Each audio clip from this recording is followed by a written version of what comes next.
Bom dia, Marcos Dantas, né? Bom dia, ouvintes. Marcos, eu estava aqui, vinha ali escutando e vendo a sua efetiva reclamação, né, e coerente posicionamento enquanto rádio rural, né, nessa denúncia, né, uma denúncia que a sociedade deve estar revoltada com a retirada do tomógrafo, com a possibilidade de retomada de retirada do tomógrafo. Né? Eu lembro, Marcos, que muito mais velho que o tomógrafo está o autoclave. Esse autoclave, eu lembro... Também está encaixotado? Está encaixotado. Eu lembro que o autoclave é um equipamento fantástico, é o mais moderno do Rio Grande do Norte, que veio aqui para Caicó. Né? E, na época, a grande discussão de não investir no hospital regional é que não havia dominalidade do terreno. E eu estava presidente do Conselho de Saúde naquela época, e houve uma grande luta do Conselho, né, de todos os que estavam envolvidos, um grande movimento para poder, né, tornar aquele terreno de dominalidade da FUNASA. Isso aconteceu a partir dos diálogos com o próprio Corinthians, né, com o Ministério Público, com a Juíza Federal, e, portanto, ficou hoje aquele hospital está sob a égide do Estado. É um hospital ainda da FUNASA, mas está sob a égide, né, o controle e a administração do Estado. E é ridículo, na verdade, é vergonhoso, é desastroso, né, que durante... O autoclave vem do governo Rosalba ainda. Passou todo o governo Robson, né? Eu lembro que... Então, mais de 4 anos. Mais de 4 anos, o governo Robson, toda vez que vinha aqui, os deputados da região, vereadores, médicos, né, enfim, esse povo todo acompanhava o governador nas grandes caravanas, né, em nome do hospital, e aí foi embora, né, você já citou aqui, e eu posso lembrar disso, foi embora também a UTI neonatal, né, agora está o tomógrafo, está aí o autoclave parado, e isso é um sofrimento imenso. Né, vem definhando há muitos anos a saúde aqui na região Seridó. Agora é um assunto polêmico, porque a saúde ela é integrada, ela é responsabilidade dos três níveis de governo, ela deve ser cooperada, ela deve ter uma sincronia muito grande. Então, a autocooperação, a autoajuda, o autoentendimento entre a gestão pública da saúde, ela é fundamental. Né? Não estou dizendo que está certo e o tomógrafo, estou dizendo que ela é assim. Agora, o que é vergonhoso é que Caicó, o hospital, tenha chegado a essa situação. E esse autoclave está lá. E essa coisa começou pela energia. O autoclave não foi instalado na época por causa da energia. E por causa dessa energia você teve uma série de problemas. Nós perdemos a rede Cegonha, porque não podia investir no hospital regional, enfim. Mas espera-se que agora, né, eu vi essa semana, né, um membro do governo do estado dizendo que o governo cidadão vai estar liberando recursos para colocar não só energia, fazer uma sala para o tomógrafo, todos os equipamentos terão um local adequado para ser colocado, enfim, espera-se que isso seja resolvido e que de fato a PGE deva ter entrado com recurso, né, possa parar essa obra para lá. Porque se essa coisa sair rápido daqui a um mês, também não vai justificar. E Natal tem muitos outros autoclaves, certamente, em hospitais privados e outros que podem fazer uma cooperação e resolver isso para o tomógrafo funcionar. Então, acho que isso vai ser resolvido no consenso jurídico, né? Deus queira, né? Bom, mas Marcos, quanto à questão das comportas, veja só, é importante sempre dizer que a gestão das águas do Brasil, ela é democrática e participativa.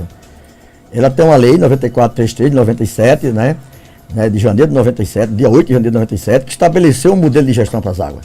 Porque a água é tão importante na vida das pessoas, tão importante na vida social, na vida econômica, na vida humana, né? A gente sempre diz que a água é a seiva da vida e o sangue da terra. Então ela é tão fundamental que ela precisa ter uma melhor gestão. Ter uma gestão de todos os segmentos. A água é um bem público, portanto não tem água privada. A água é pública no Brasil. Né? Quem faz a administração dela são os órgãos públicos. E é fundamental, portanto, ter o cuidado necessário. Tem que ter análise técnica, tem que ter dados técnicos, informações técnicas. Você não toma uma decisão, né, de fechar ou abrir uma comporta simplesmente porque acha. No passado havia toda uma lógica política, eleitoreira, né, de interesses pessoais, privados, dizia, abre a comporta, fecha a comporta, vereador fulano mandou fechar, deputado tal, né, abriu a comporta que tem um sítio lá embaixo e teria que ter água, vai ter uma festa, abre a comporta. Isso acabou, faz tempo. Né? Então é preciso que acabe com isso e se faça a gestão de água de forma técnica e com responsabilidade. Não pode ter a politicagem no meio da discussão de gestão de água, porque isso trata da bem, é como a saúde, não pode. Né? É um bem público que você não pode estar tratando com brincadeira. Né? Tá brincando de forma escatológica, né? De que eu posso destruir qualquer hora, que eu posso tomar qualquer decisão. Não é assim. No caso do Sabugi, a gente fez reunião no ano passado, né, quando a comissão, fizemos várias reuniões, não foi só uma, duas, teve umas 4 ou 5 reuniões no ano passado, porque congregou a gestão do Sabugi com a açude de Carnaúba, né, para garantir que descesse um volume de água necessário para chegar na caída do rio Sabugi e atendesse também as populações rurais, né, e dos animais nesse trecho de rio, né? Houve várias reuniões. E, naquele momento, né, o Sabugi foi definido de liberar, dar um pulso, abrir a comporta para dar um pulso e liberar 1,5 milhão de metros cúbicos d'água do açude Sabugi. Isso foi feito. Né? A comporta São Sabugi foi recuperada. Ela antes estava quebrada. Né? Não foi nem um político, nem vereador, nem prefeito, ninguém não. O sistema teve que se mobilizar, teve que se organizar, foi buscar recursos, gastou-se mais de R$1 milhão para recuperar todo o sistema. Ela hoje funciona, fecha e abre integralmente. Então ela hoje está toda, a parte hidromecânica toda funcionando. Né? Fruto de um esforço e de responsabilidade do sistema, porque é responsabilidade, não é nada de favor, é responsabilidade do sistema. Então isso foi recuperado, né? E hoje ele abre e fecha. Na época, foi liberado 1,5 milhão, fechou essa comporta e no acordo ficou acertado de liberar 20 litros por segundo. Por que liberar esse 20 litros por segundo? Antes, quando estava quebrada a comporta, liberava 50. E ninguém tinha controle, 50 litros por segundo. Ela ficou liberando 20. Por quê? Porque nós levantamos informações e dados da necessidade de dar, por trás da comporta, a gente chama a Jusante do Açude, tem um trecho de rio que não tem reservatório, não tem barragem, não tem barramento, para que essa população pudesse ter acesso a essa água para o consumo humano e para o uso doméstico e uso de animais. Então isso foi permitido, foi acordado tecnicamente, foi mostrado que era necessário e ficou aberta. E estava aberta até hoje. Está aberta até hoje. Né? Ela, num certo momento, ela começou a perder volume de água, o reservatório, perde força hidráulica, e aí, como perde pressão, estava saindo só 10, mais ou menos. Ela para sair 20, estava saindo 10. Como houve uma recarga do açude Sabugi, uma recarga belíssima, né? Agradecer assim a Deus, a natureza, porque foi uma coisa fantástica. Esse açude era para estar mais ou menos com 7 milhões, ele hoje está com 28 milhões 550 mil metros cúbicos de água. Né? Isso representa 46,16% da capacidade dele. Porque esse açude ele é 65 milhões 330, foi feita uma batimetria, que é um estudo de assoreamento do reservatório, e ele hoje está com 61,550 na sua cota de sangria. Portanto, ele perdeu aí 3 milhões 780 mil metros cúbicos de água. Então, ele hoje está, com a batimetria, ele está com 28,550. Se fosse ainda na cota antiga, que o Denox utilizava, ele estaria hoje com 32,280. Mas está, na verdade, com 28,550. Então, nós fizemos um estudo, houve uma reunião da comissão recentemente, a comissão reuniu, na São Sabugi, né, há uns 15 dias atrás, ela se reuniu, né, e definiu muitos pontos. Além disso, o primeiro ponto foi fechar a comporta. Também sangrar uma situação lamentável e vergonhosa, né, de esgoto que está indo para dentro do rio Sabugi. É uma coisa assim, né, inaceitável. Então a comissão também levantou essa discussão, com muita coerência, a comissão fez uma reunião boa, né, e fez um ato encaminhando a solicitação para fechar a comporta, esses 20 litros por segundo. Nós fizemos um levantamento técnico, levantamos como é que está a situação logo atrás da barragem, percebemos que, mesmo tendo uma pequena bacia hidrográfica, muito pequena, que dava para atender ali os usos do entorno daquelas famílias, percebemos que com as chuvas que aconteceram, né, os pequenos riachos, né, os pequenos contribuintes ali, riacho, córrego, alimentaram o rio e, portanto, hoje, depois de a gente analisar tecnicamente direitinho, percebe-se que não há necessidade de manter os 20. Esses 20 litros por segundo, durante um ano inteiro, né, se ele não parar, funcionando 24 por hora, isso daria em torno de 600 mil metros cúbicos de água. No ano inteiro, mais ou menos isso. Né? Tecnicamente, nós calculamos, é isso. Daria em torno de 600 mil metros cúbicos por ano. E aí, o ano inteiro, né? Estava aberto 24 horas. Como ele não estava aberto, ficou variando de 20, depois veio para 15, veio para 13, estava em 10, a gente avaliou que durante o ano ele deve ter se liberado em torno de 400 mil metros cúbicos de água. É um pequeno barreiro, né?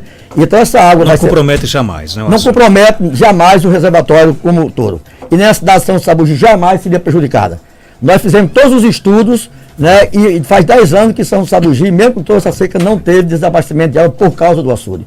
Nós teve tempo que só se trouxe para abrir, nós não abrimos, porque tecnicamente não era possível. Agora o ano passado foi aberto porque tecnicamente era possível. Né? Fizemos uma abertura também de Carnaúba, que liberou 1 milhão e 400 mil metros cúbicos de água para poder chegar aqui em Zé Moraes, aqui na base Zé Moraes. Tudo isso acordado, com ata, com documento, de forma que vai ser aberta a comporta hoje, a partir de agora de 8 horas. Fechado, vai fechar. O comitê vai sair junto com o Denox lá para a comporta, vai fechar. Né? Mandamos o ofício ontem, né? O ofício, a Ana despachou o ofício concordando com o fechamento, o comitê mandou um ofício concordando com o fechamento, concordando, portanto, com a ata feita pela comissão, fez uma justificativa técnica, né, mostrando que havia, né, condições hidrológicas favoráveis para fechar a comporta, vai ser fechada hoje, né, e só será aberta quando a comissão sentar novamente e houver necessidade comprovada tecnicamente de abrir novamente. Portanto, até a próxima, possivelmente até a próxima reunião da alocação de água, que vai ser agora entre junho e julho, né, para rediscutir toda a gestão do Açude Sabugi, se abre comporta, como abre, que volume libera, quanto não libera, de onde, se vai ser pulso, se vai ser uma abertura permanente, por tempo determinado. Então terá uma série de discussões técnicas para resolver isso, de forma que a população do Torrão fique tranquila, né, que a comporta estava aberta, né, não foi aberta, inclusive saiu umas conversas de que a comporta estava escancarada, né, escancarada é aberta toda, né, então, assim, os exageros são normais. Eu acho importante que a sociedade fique atenta, fique cobrando, fique se mobilizando. Agora é bom não mentir nas redes sociais, é bom você não dizer coisas... Nem também tirar proveito político da situação. E tirar aproveitamento disso, dizer uma palavra que não condiz com a verdade. Você se torna mentiroso, quando você se torna mentiroso, você perde credibilidade. Então não existe, não tinha comporta escancarado, não tinha nada disso. O que aconteceu é que quando ela baixou o nível d'água, a pressão diminuiu e ficou a sair menos água. Quando ele voltou a ter uma recarga, né, que deu uma recarga boa como essa, então voltou a ter um peso de carga hidráulica na comporta e ela voltou a liberar os ventos. Então o jato de água aumentou e aí quem não é do ramo, quem não conhece, foi lá e disse, está saindo muita água, abriu de novo, ninguém abriu nada. Vai ser fechado agora e São João, fique tranquilo que o que nós estamos fazendo é com responsabilidade do comitê, com informações técnicas e que ninguém é maluco, ninguém é ignorante, nem ninguém é desumano para fazer uma gestão para prejudicar uma cidade, jamais. Ô Procópio, o que está acontecendo com a barragem de Oiticica? Porque eu recebo aqui todos os dias aqui, os nossos amigos de Barra de Santana, fala da barragem, ninguém fala mais nada da barragem, a obra parou. O que é que aconteceu com a barragem de Oiticica? A barragem de Oiticica, Marcos, foi a barragem que nós estamos acompanhando de perto, mais complexa que eu vi na minha vida. Né? Ela começou em 2013, como todo mundo sabe, nós estamos em 2019, e agora você tem 70% da obra física, 50% da obra social, isso quando você trata só de Barra Santana, mas tem um conjunto de outras ações. Indenizações da Barra Santana não aconteceu, a supressão vegetal de 6 mil hectares não aconteceu, a estrada e o contorno não foi nada, a desapropriação das 3 propriedades para fazer o assentamento das agrovias não aconteceu ainda isso. Então ela é uma obra fundamental, estratégica, que vai produzir segurança hídrica no seu redor enormemente, que vai trazer benefícios enormes para a sociedade, né, geração de emprego e renda, qualidade de vida, né, algo para toda a cidade do Sidó, a partir do projeto Sidó de sistema de adutor, que já foi elaborado o projeto, que vai ser lançado, já tem comprometimento no Plano Nacional de Segurança Hídrica de implantar esse sistema de adutor. Então, essa barragem do Oiticica, ela vai ser fantástica. O Sidó vai ser outro depois dela. Agora, é um negócio que dói no coração ver o sofrimento da população de Barra Santana. Elas têm razão, a gritaria é grande, tem que gritar mesmo, tem que forçar a barra, tem que cobrar. O que acontece? Essa obra do Oiticica, ela passou de 311 milhões para 550 milhões de reais. O governo do estado está entrando com uma contrapartida de 3,5%. 96,5% é contrapartida do governo federal. Portanto, é uma obra praticamente do recurso todo é do governo federal. O governo do estado tinha contrapartida de 19 milhões, está faltando. Lembra que dia 10 passado agora nós fomos a Brasília, uma comitiva imensa. Lá esteve o arcebispo de Natal, lá teve dois senadores, né, 3 deputados, inclusive o coordenador da bancada presente, prefeito aqui da região, de Jucurutu e de São Fernando, estava lá presente conosco, vereadores, né, a SEMAR, a governadora do estado do Rio Grande do Norte, conjunto de instituições e de autoridade presente numa reunião com o ministro Gustavo Canuto, que é o ministro do Desenvolvimento Regional. E nós mostramos para o ministro que essa obra tem orçamento para esse ano de 160 milhões de reais. Essa é uma notícia boa, porque ela tem orçamento. Precisa do financeiro, e o financeiro é uma decisão política. O que aconteceu? Na reunião com o ministro Gustavo Carvalho, ele, a governadora Fátima, os senadores presentes, deputados, a bancada, prefeitos, sociedade civil, nós, o movimento presente, todos disseram, essa obra é prioridade número 1 no Rio Grande do Norte. O ministro disse, é prioridade número 1 do governo federal. O governo do estado disse, é prioridade número 1 do governo do estado. Todos disseram que é prioridade número 1 e ela tem que ser concluída porque pelo estágio que ela está e o tempo que ela está em campo. Quanto mais tempo ela passa sem ser concluída, mais sofrimento para a população, mais custo para a população, mais dinheiro se gasta. Então não é possível mais. Então ele colocou o que estava à disposição. O problema é que desses 160 milhões, já tem 12 milhões para ser liberado lá pela Secretaria de Governo, lá tem um ministro que é um general, chamado Santos Cruz, e dinheiro de emenda coletiva, quem libera esse general, que é o ministro da Secretaria de Governo, o general Santos Cruz. Esses 2 milhões estavam prontos para ser liberado. O general vinha para a reunião do outro dia conosco, ele estava no Japão, houve problema de voo, ele perdeu o voo, não deu para chegar no horário e marcou a reunião para amanhã. Pra você ter uma ideia, tem esses 12 milhões e mais 132 milhões só de emenda parlamentar. Portanto, dos 160 milhões, só tem 32 que é de orçamento. Os outros todo é emenda parlamentar. E quem libera emenda parlamentar é quem? É esse general. E que marcou a reunião para amanhã. Em decorrência disso, as empresas, tanto o consórcio IT em Calço, quanto o consórcio Solo Penescal, essas duas, uma que faz a obra física e a outra que faz a social, pararam desde a semana passada. Deixaram de ir para campo. Por que pararam? Porque eles estão com produção sem receber. Só a IT em Calço tem 18 milhões para receber. 18 milhões para receber. E não foi repassado nenhum centavo. Janeiro, fevereiro e março. Então eles apresentaram que não tinham mais condições de pagamento do pessoal, de manutenção de equipamento, de pagamento de combustível e de cimento e de insumos, tanto uma empresa quanto a outra. Mostraram que não tinha mais condições nenhuma de continuar trabalhando sem o pagamento das medições já efetivadas. Né? Bom, então eles paralisaram. Isso é fato, a obra está paralisada e a responsabilidade da paralisação é muito clara. Falta de repasse de recursos do governo federal. Isso é fato. O governo do estado, nesse momento, só administra, só gerencia. Não tem recurso para colocar. Porque o recurso que o governo do estado tem para colocar é 2,7 bilhões no final, né, do contrato, no final do termo de parceria. Isso acordado, né, de federal. Então, o que aconteceu é isso.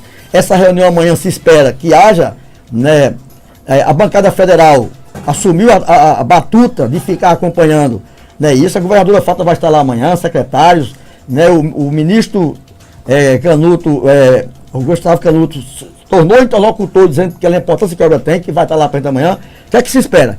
Que amanhã haja esse dinheiro. Se não tiver dinheiro, a obra está paralisada e nós vamos ter que fazer algum tipo de articulação mais pesada, mais forte, porque não justifica. Todos querem inaugurar a obra esse ano. Não vai inaugurar desse jeito. 3 meses produzindo para 15 dias, para uma semana, para 22 dias, porque falta recurso. Isso é uma vergonha. E quando tem orçamento, se não tiver, tem obra no Brasil que parou porque não tem orçamento. E essa tem, né? Essa tem orçamento de 60 milhões, dá para trabalhar o ano inteiro realmente, daria para chegar muito perto da conclusão se liberasse 660 milhões, e evidentemente isso não pode, eu disse lá para o ministro, eu fiz uma fala, dizendo assim, olha, isso não pode estar vinculado a qualquer outro interesse, seja de previdência, seja de privatização, seja de guerra política ideológica, não pode. Isso é uma obra pública, importante, que está no Seridó, é uma obra que vai ressuscitar o Seridó no seu dinamismo econômico, social e humano, né, de investimento que vão vir de fora para essa região, porque a água tem essa simbologia, então não é possível. Então estamos aguardando que amanhã isso desate esse nó e que essa coisa saia dessa burocracia de Brasília e desse o dinheiro para cá, para poder voltar aos trabalhos normais de campo, e que a gente, esse ano, se não concluir esse ano, que não dá para concluir, eu não acredito tecnicamente, mas todo mundo diz que quer concluir, mas pelo menos que no 2020 ela esteja pronta, indenizações pagas, não é só a obra física, estamos falando do complexo. Né? Toda a dimensão social resolvida, que essa é a prioridade número 1, porque cimento e concreto não é mais importante do que gente. O concreto e cimento vai ter que ser colocado depois que tiver resolvidas as questões sociais. Gente é mais importante que concreto e cimento. Tem que ser assim. Deus queira que realmente se concretize. Obrigado pela sua participação, Procópio, aqui no nosso programa. Tá, Marcos, só para concluir, um minuto só, você fez uma provocação da barragem das Traíras, muito rapidamente. A barragem das Traíras foi terminado o estudo. Foi concluído o estudo, os resultados vão ser apresentados no Seridó. É verdade que oferece risco realmente? Olha, Marcos, a gente tem que esperar para ver o estudo que foi feito. Foi um estudo sério, né? O estudo foi concluído, tem um parecer técnico, inclusive teve 2 estudos feitos, inclusive. Um pelo governo do estado, outro pela... governo do estado, a própria Ana fez um também para dar mais conferência e consistência, né, à situação. Então os estudos estão concluídos, vão ser apresentados no Seridó aqui na próxima semana ou na outra, não sei, o governo do estado, o comitê e SEMAR está vendo uma data para apresentar esse estudo.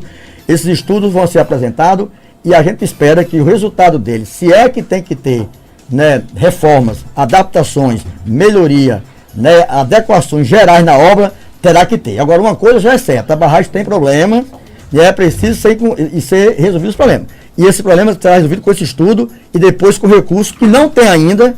É claro que nesse momento muitas pessoas se antecipam, buscam tirar proveito, buscam eleitoralmente se posicionar, né? Isso é muito ruim.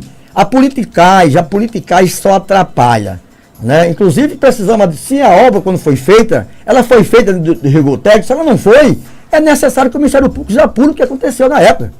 Se não foi, tem que se apurar as coisas. Não dá para a gente viver mais de politicagem. O Brasil não suporta. A politicagem, ela é mãe, pai e filha da corrupção. Quem gera a corrupção no Brasil é a politicagem, é o oportunismo, é a malandragem, né? Essa forma de fazer política nojenta que vai destruindo a coisa pública em prol dos seus interesses privados. Isso é preciso que a gente dê um basta nisso e eu espero que a sociedade não suporte mais isso. Ok.